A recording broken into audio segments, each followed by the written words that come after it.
안녕하십니까, 개미 무명입니다.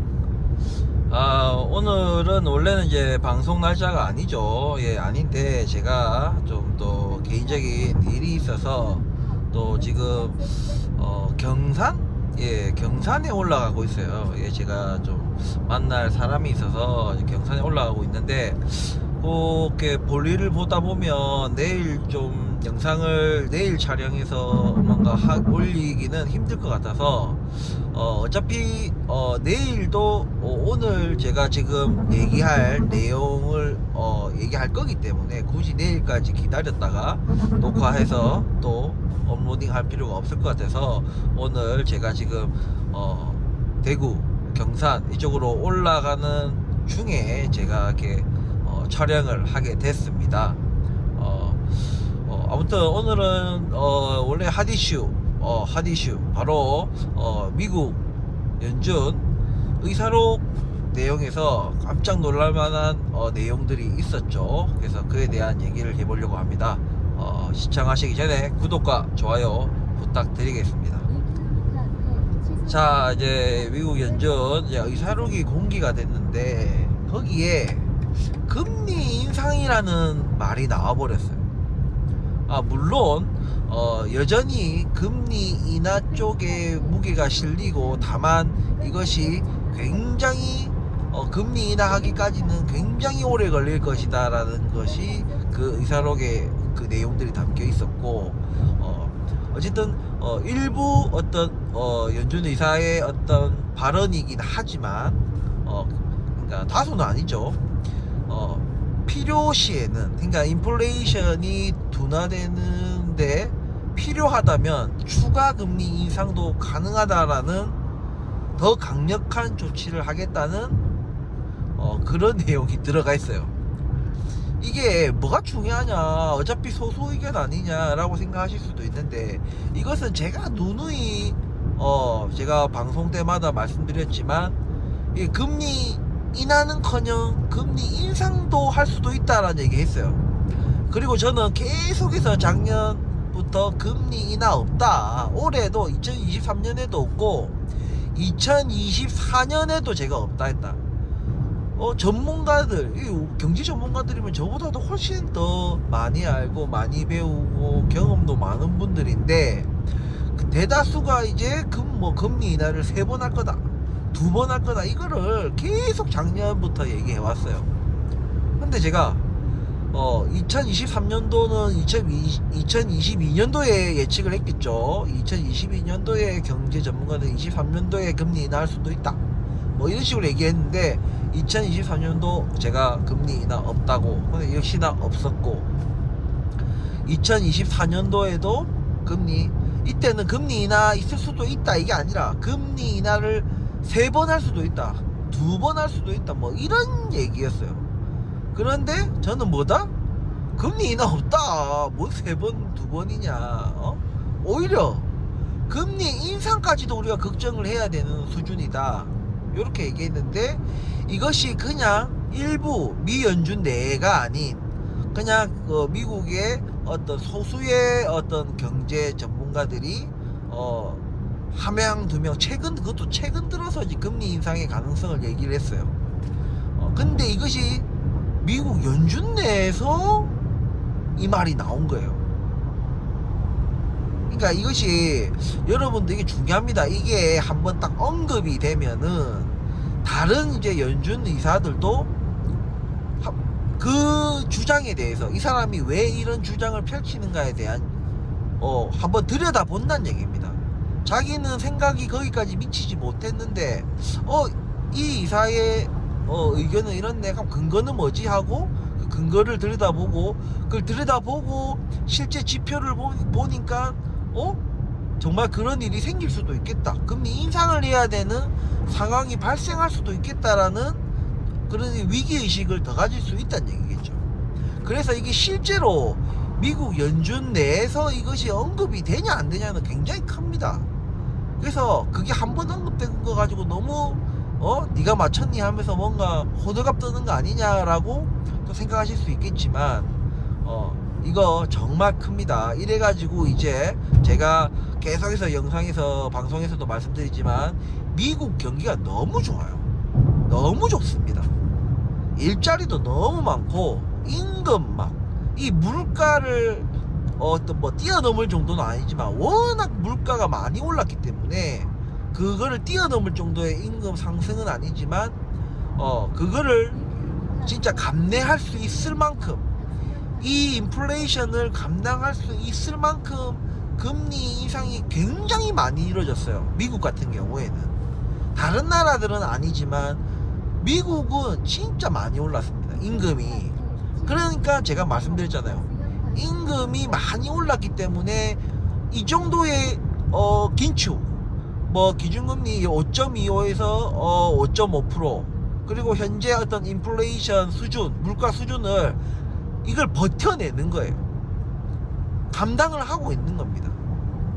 그러니까 이걸 감당한다는 말은 다시 말하면 뭐냐면 물가가 안 떨어진다는 얘기예요.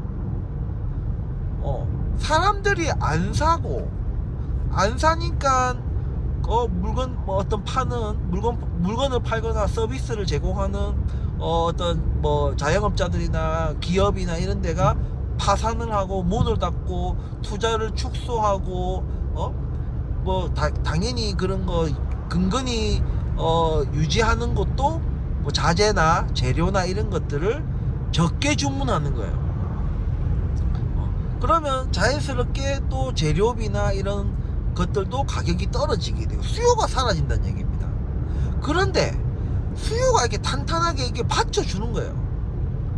수요가 받쳐주니까 당연히 기업도 물건을 정상적으로 생산을 하고 당연히 그 물건을 만들기 위한 원자재나 이런 재료들도 계속 공수해 오는 거예요. 계속 공수를 해와야지 물건을 만드니까. 그럼 원자재 이런 것들도 가격이 안 떨어지는 거예요.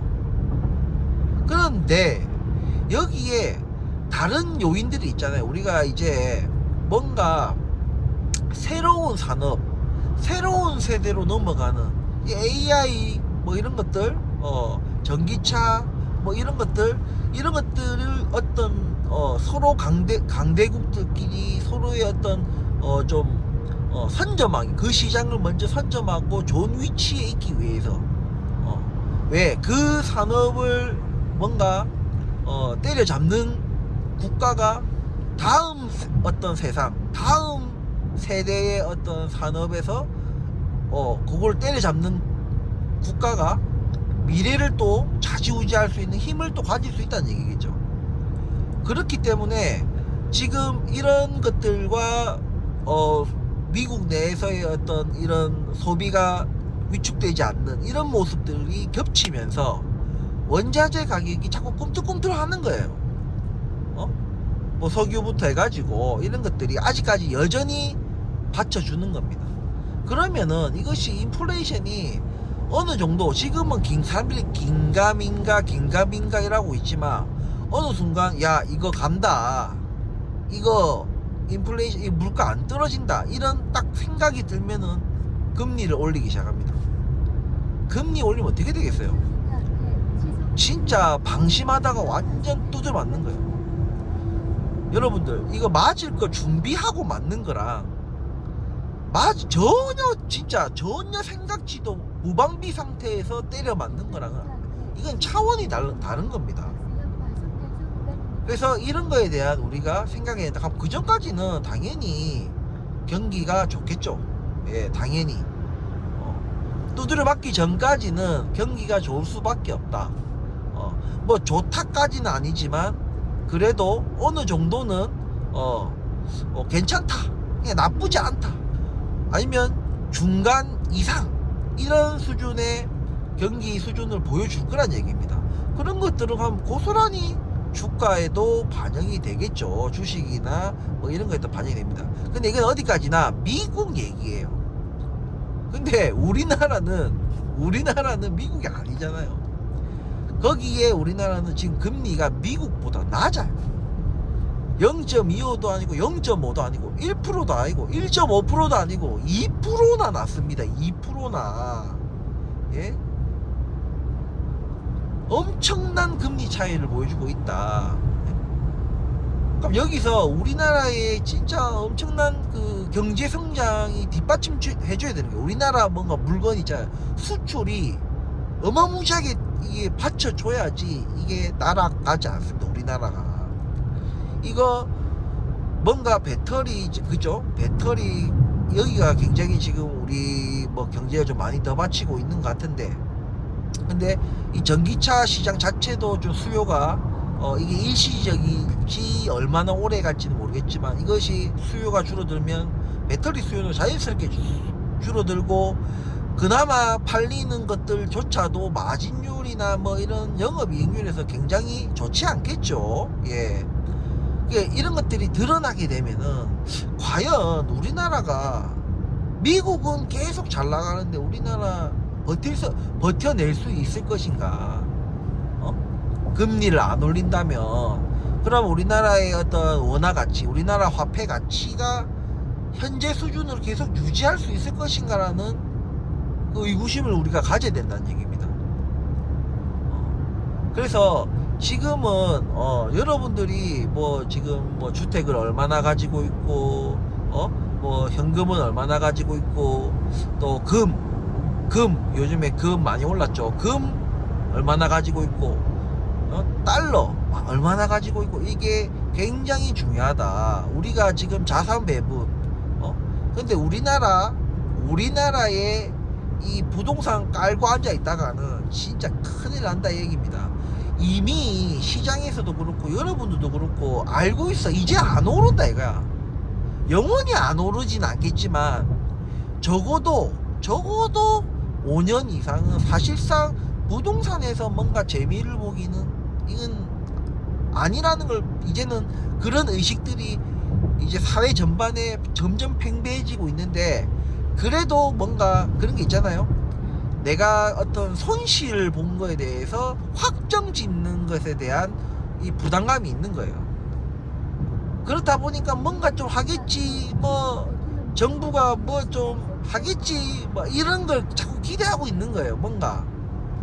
하지만 말씀드렸다시피 미국에서 저렇게 되면 우리나라 거기서 절대 벗어날 수가 없습니다.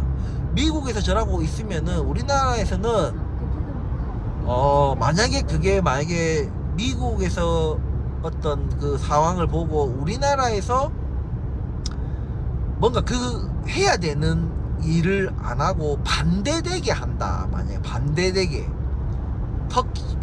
이제 얘가 터키 같은 거죠. 터키가 이제 또라이 짓거리를 한다. 예, 또라이 짓거리를 한다. 그러면은 터키, 아르헨티나 이런 꼬라지 나는 거예요. 우리나라도. 이게 잘못된 이 판단 한 번 때문에, 정치적인 이유나, 그죠? 경제적인 어떤 측면에서 하는 것이 아닌 그런 식으로 했다가는 정말 작살날 수가 있다. 그래서 부동산은 그래서 가지지 마라 이런 얘기가 아닙니다. 무리하게 들고 있으신 분들 있잖아요. 그러니까 내가 대출을 최소 50% 이상 해가지고 내가 지금 현재 부동산을 이자 원리금을 내가면서 내가 그런 부담을 가지고 부동산을 소유하시고 계신 분들은 굉장히 조심해야 된다. 그리고 내가 옛날부터 좀 쌀 때 내가 가지고 사서 내가 빚은 내가 내 살 때 뭐 5, 60% 이렇게 해가지고 대출 받아서 했지만, 옛날에 이제 좀 금액이 쌀 때 내가 사가지고 뭐 현재까지 보유하고 있다, 뭐 이런 분들은 상관없어요. 상관없는데, 내가 적어도 뭐 허리 이상 약간 뭐 겨드랑이나 뭐 어디 어깨, 목, 뭐 귀, 뭐 이 정도 위치에서 내가 무리하게 대출을 일으켜서 내가 샀다, 이런 분들은 굉장히 조심해야 된다. 굉장히 조심해야 된다. 이게 그냥 내 종잣돈 뭐 10억이라, 부동산 10억이라 치면 내가 뭐 6억 5천원 대출을 내고 3억 5천원 내 돈이다 치면, 이 종잣돈 내 돈 3억 5천, 이거 날리는 데서 끝이는 게 아니에요. 이것만 날리는 데서 끝이 아니라 그냥 인생 자체가 망한다. 인생 자체가 망한다는 말이 뭐냐면 그냥 신용 자체가 날아가는 거예요. 오히려 더 빚을 질 수가 있고, 내가 뭔가 회사 내 신변에 무슨 일이 생기는 거예요. 내 신변에 직장에서 무슨, 왜냐면 경기가 안 좋아지면요 직장에서 일이 생기겠죠. 감축을 한다든지 해고를 한다든지, 그죠? 뭐 사업을 철수한다든지, 이런 것 일이 생깁니다. 그러면 자연스럽게 실업이 발생합니다. 그런 일들, 어쨌든 뭔가 이 원리금을 감당하기 힘든 상황들이 생겨요. 아니면 물가가 너무 높아서 자꾸 조금씩 내 수입에 비해서 지출이 늘어나서 뭔가 카드 빵꾸가 나든 무슨 빵꾸가 난다든지, 아니면 우리 코로나 때 뭐 수입차나 뭐 이런 거 있잖아요. 뭐 이렇게 좀 뭐라지, 소비를 사람들이 많이 한 거예요. 뭐 가구라든지 뭐 이런 걸 사면서 무슨 이제 카드 할부 이런 것도 많이 했잖아요. 그리고 다 빚이거든요. 그러니까 그런 것들이 지금 현재 물가가 오른 상태에서의 지출과 맞물려서 이것이 어느 순간부터 조금씩 매달 뭔가 빵꾸가 난다는 거지. 그 빵꾸를 어떻게 처음에는 메꾸는 것이 뭐예요? 빵꾸 났다는 말은 뭐 돈이 없다는 얘기예요. 내가 번 돈을 다 때리 넣었는데도 불구하고 그 카드 그거를 다 막지 못했다. 그거를 어디선가 내가 빌려왔겠죠. 친구한테 빌리든 뭐 누구한테 빌려서든 어쨌든 막았어. 근데 또 그 다음 달에 또 빵꾸 나는 거예요. 근데 아직 저기 친구한테 빌린 돈도 못 갚았는데, 어쨌든 여기서 우선순위를 둬가지고 뭔가 어떻게 꾸역꾸역 막고 뭐 투잡도 띄워보고 뭐 이렇게들 해외 볼 거란 얘기지. 하지만 이거 얼마나 하겠어요? 이 짓을 얼마나 하겠습니까? 근데 이런 일이 터질 때는요, 나만 그런 게 아니에요. 그러니까 나 혼자만 이런 일을 겪는 게 아니에요. 많은 사람들이 같은 비슷한 처지에 놓인다는 얘기예요. 경제는 그런 거니까. 한 사람이 뭐 파산한다 해가지고 뭐가 국가 경제가 이래 되는 게 아니잖아요. 그러니까 많은 사람들이, 적지 않은 사람들이 그런 상황에 놓이게 되면은 그것도 같은 비슷한 시기에 그렇게 놓인다 이겁니다. 왜냐면 비슷한 시기에 무리하게 대출을 했고 비슷한 시기에 또 인플레이션을 겪고 뭐 이렇게 하기 때문에 그게 비슷하게 일어난다는 얘기입니다. 뭐 개인차들이 있겠지만 어쨌든 그런 일들이 일어나면은 정말 그냥 내 종잣돈 날린 데서 끝나는 것이 아니라 정말 진짜 회생하기가 힘들 정도로 그런 상황들이 펼쳐질 수 있다. 그래서 지금은 욕심 이런 것보다는 좀 안전을 택해야 된다. 안전을 좀 확보한 상태에서 뭐 기회가 생기면 투자를 한다든지 이렇게 해야지, 안전이 확보가 되지 않은 상황에서 이거는 죽었다 깨나도 내가 이 지경까지는 안 가.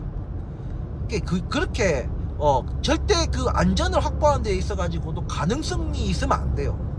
단 뭐 1% 2%의 어떤 뭐 잘못될 가능성, 아예 그럴 가능성이 제로인, 정말 제대로 된 안전 확보를 한 상태에서 내가 투자 여윳돈 가지고 투자를 하고 뭐 이런 것은 괜찮으나, 절대 그런 것이 안 돼 있는 상태에서 뭔가 또 투자를 한다든지 뭔가 또 대출을 더 일으킨다든지 뭐 이렇게 하다가는 정말 진짜 인생 골로 갈 수도 있다.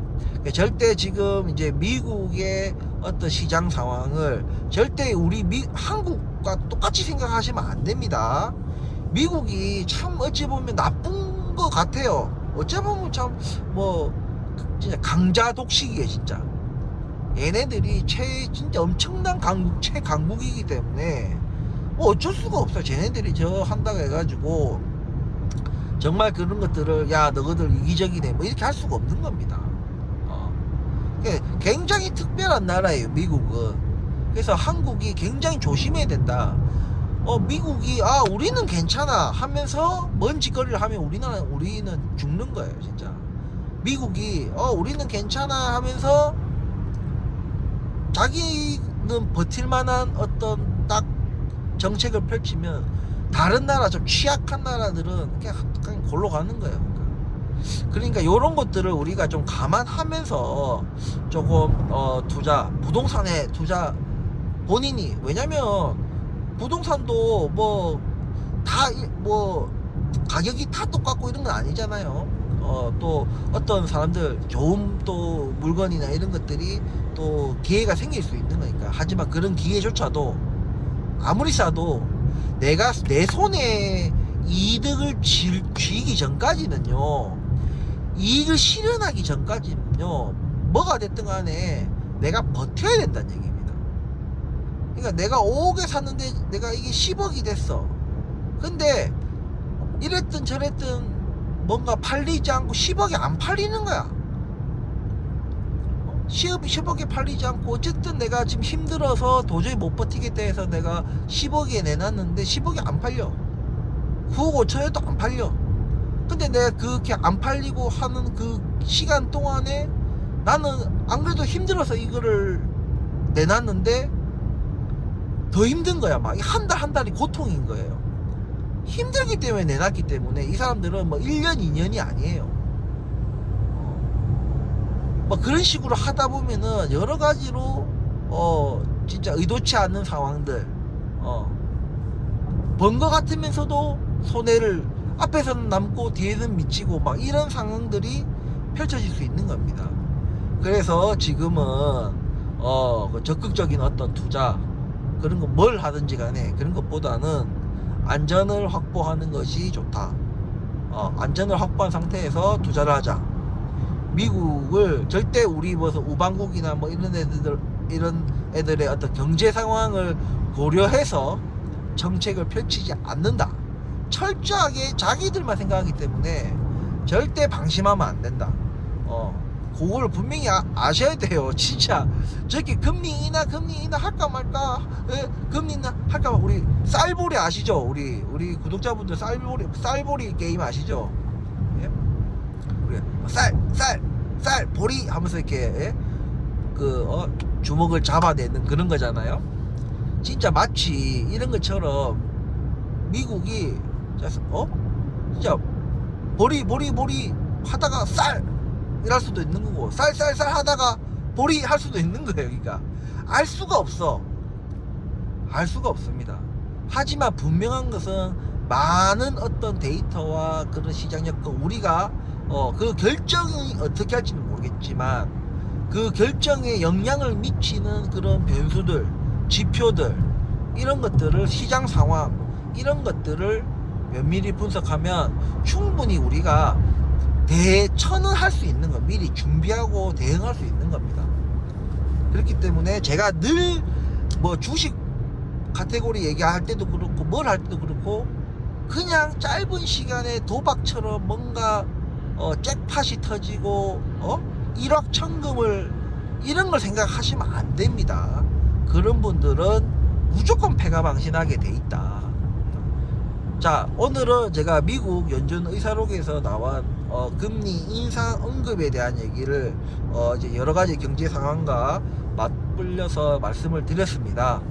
제가 뭐 운전 중에 지금 이렇게 말씀을 드리는 거라서 아무래도 뭐 방송도 중요하지만 제가 살아있어요. 방송도 계속 잘하지 않겠습니까? 그래서 제가 이게 머릿속에서 이제 운전도 해야 되고 뭐 과속 이런 것도 봐야 되고, 또 방송 또 말도 이제 또 최대한 뭔가 제가 말하고자 하는 것을 핵심을 딱 집어서 잘 얘기하려면 머릿속에서 또 그런 것들이 또 작동을 해야지 말도 제대로 나오는 거니까. 아무튼 혹시나 제가 뭐 오늘 뭐 횡설수설하는 부분이 없기를 바라지만, 혹시 있더라도 운전 중에 하다 보니까 운전 신경 쓰면서 하다 보니까 좀 그런 부분들이 있었다는 거 이해해 주시고, 아무튼 제가 내일 영상은 오늘 영상으로, 이 영상으로 이제 대체는 하는 거니까 주말들 잘 보내시고, 아무튼 좀 혼돈에 뭔가 조용하고 경기가 괜찮은 것 같은데 라고 생각하지 마시고, 절대 위기는 여기는 내일 갈게 일한다고 내일 오는 게 아니에요. 예. 알 것 같지만 간다 하면서도 계속 안 오다가 안 오는 것 같다 할 때 탁 오는 게 위기예요. 그러니까 우리는 늘 준비하는 마음으로 그렇게 해서 우리 자산을 지키고 그 자산을 지키는 가운데 자산을 늘릴 수 있는 곳을 좀 모색하는 것이 맞지 않나라는 생각이 듭니다. 제가 지금 운전하면서도 이런 것처럼 제가 살아있어야 계속 방송하듯이 여러분 내 중요한 어떤 핵심 자산들이 망하지 않고 살아있어야 내가 뭔가 다음번에 어떤 투자 기회가 왔을 때 내가 투자를 하고 살아날 수 있는 겁니다. 완전히 그냥 죽어버리면은 나중에 기회가 와도 아예 뭐 투자는커녕 그냥 내 한 몸 살기도 힘든 상황이 돼버리는 겁니다. 그러니까 여러분들이 피땀 흘려서 번 돈, 자산, 무조건 뭐 부동산 사면 무조건 오른다. 이런 것도 보세요. 결국엔 다 깨져버렸잖아요. 주식도 마찬가지고. 그러니까 늘 얘기하는 게 내 손에 질 때까지는요 방심하면 안 됩니다. 무슨 말인지 알겠죠? 내 손에 쥐었어. 그러니까 은행에 넣어두면 끝이에요?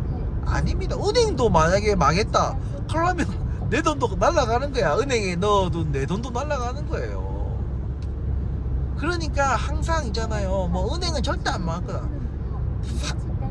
망하지 않죠. 당연히 망하지 않지만은 망한 적이 있잖아요.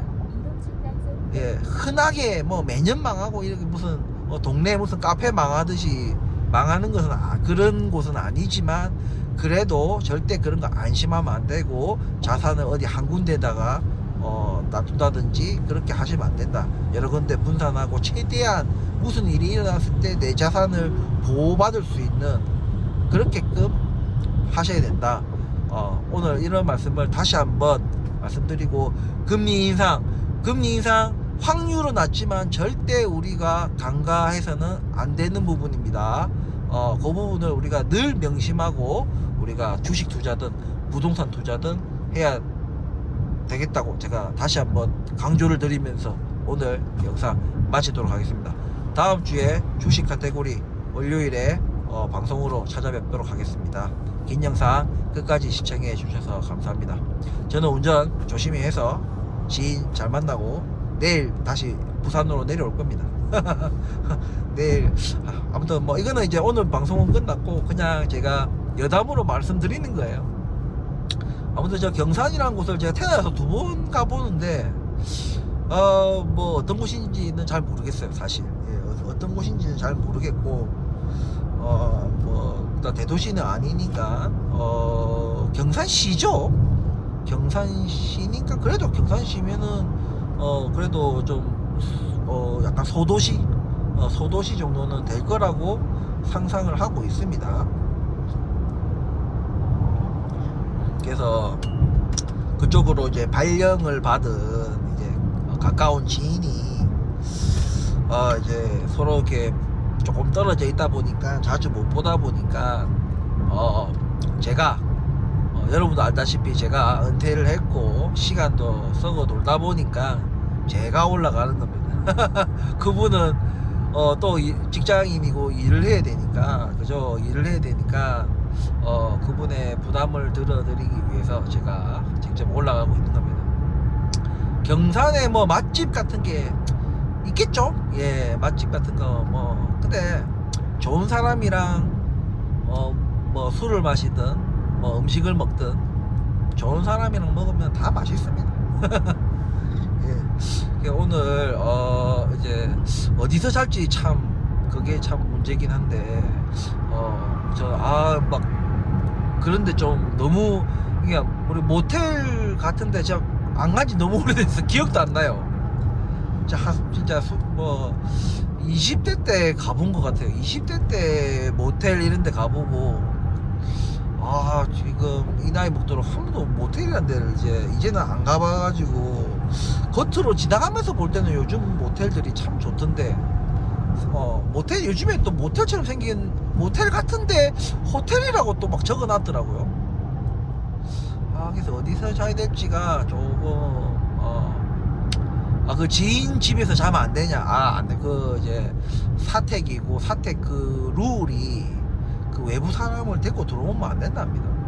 또 다른 직원분들도 있고 해가지고 뭐 하여튼 그게 뭐 룰이라 하니까 예 존중해야죠. 예 그렇기 때문에 아마 이 제 지인분도 오늘은 숙소에 들어가지 않을 것 같아요. 예 사택에 안 들어가고 그냥 밖에서 그냥 저랑 뭐 같이 밤새 뭐 얘기하고 술 마시고 놀고 그러지 않겠나 싶습니다.